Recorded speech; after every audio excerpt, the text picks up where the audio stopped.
Friends, this is Shravani. Welcome back to Shravs lifestyle. నా channel first time చూస్తున్న వాళ్ళు please subscribe చేసుకోండి. ఇవాల్టి స్పెషల్ మసాలా ఎగ్ పులుసు. రాయలసీమ వాళ్ళు దీన్నే గుడ్డు కారం పులుసు అని అంటారు. చపాతీ ఇంకా అన్నంలోకి చాలా టేస్టీగా ఉంటుంది. ముందుగా ప్యాన్లో 1 స్పూన్ ఆయిల్ హీట్ చేసుకొని అందులో 1/2 స్పూన్ పసుపు వేసి బాయిల్ చేసి పెట్టుకున్న ఎగ్స్ యాడ్ చేసి మీడియం ఫ్లేమ్లో ఫ్రై చేసుకోవాలి.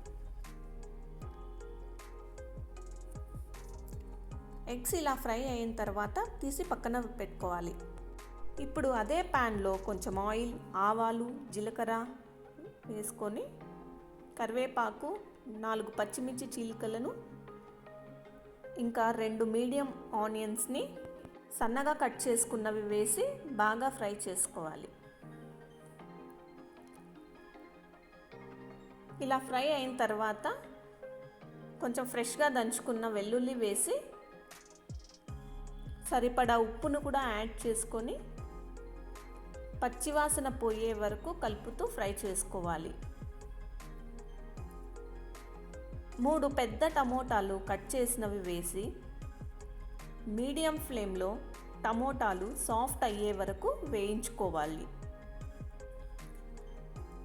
ఇలా టమోటాలు కొంచెం మెత్తగా అయిన తర్వాత స్పూన్తో మెదుపుకోవాలి.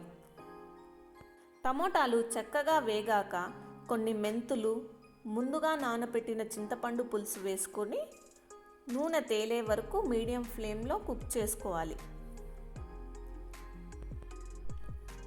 ఇలా ఆయిల్ సపరేట్ అయ్యాక కొంచెం పసుపు, కొంచెం కారం, 1 స్పూన్ ధనియాల పొడి, 1 స్పూన్ గరం మసాలా వేసి పచ్చివాసన పోయే వరకు బాగా వేపుకోవాలి.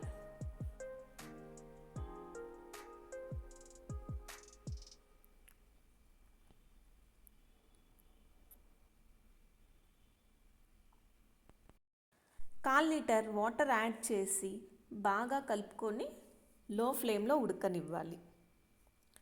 కొంచెం బెల్లం యాడ్ చేయడం వల్ల పులుపు బ్యాలెన్స్ అయ్యి టేస్టీగా ఉంటుంది.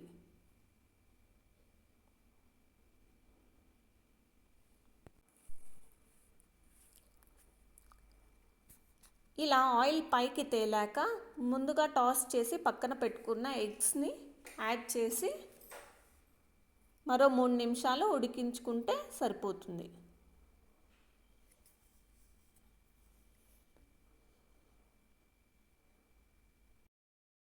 లాస్ట్లో కొంచెం కట్ చేసుకున్న కొత్తిమీర యాడ్ చేసుకుంటే సరిపోతుంది. ఇంతే, సింపుల్గా రాయలసీమ గుడ్డు పులుసు రెడీ అయిపోయింది. ఇది చపాతీలోకి లేదా రైస్లోకి చాలా టేస్టీగా ఉంటుంది. ఇలాంటి మోర్ కంటెంట్ కోసం నా ఛానల్ని సబ్స్క్రైబ్ చేసుకోండి. Thank you for watching. Thank you for your time. Please like, share and subscribe.